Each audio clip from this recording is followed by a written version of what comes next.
এটা হলো যশোরের লতিরাজ কচু, যেটা প্রথম 1.5 থেকে 2 মাসের ভিতরে আপনাকে প্রত্যেকটা গাছ লতি দিতে সক্ষম। আর একটু পানি জমে বা পানি জমায় রাখতে পারবেন এ ধরনের জমিতেই কিন্তু এটা চাষ করা যায়। এই যে দেখেন, মাত্র 7-8 দিন বয়সেই এটা থেকে পাতা বের হওয়া শুরু হয়েছে, ওইদিকে লতিও ছাড়া শুরু হয়েছে। এই হলো যশোরের লতিরাজ। চারাগুলো আমরা সুন্দরবন কুরিয়ারে ডেলিভারি করি, মাত্র 2 টাকা পিসেই সারা বাংলাদেশ।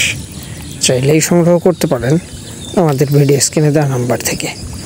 সর্বোচ্চ 24 থেকে 48 ঘন্টার ভিতরেই সারা বাংলাদেশে সকল চারাগুলো ডেলিভারি করা হয়। যাবতীয় সকল প্রকার চাষ পদ্ধতি জানতে চ্যানেলটি সাবস্ক্রাইব করুন এবং আমাদের ইমো বা হোয়াটসঅ্যাপ অনলাইনে বা অফলাইনে আপনি যে কোনোভাবেই যোগাযোগ করতে পারেন। সবাই ভালো থাকবেন, ধন্যবাদ।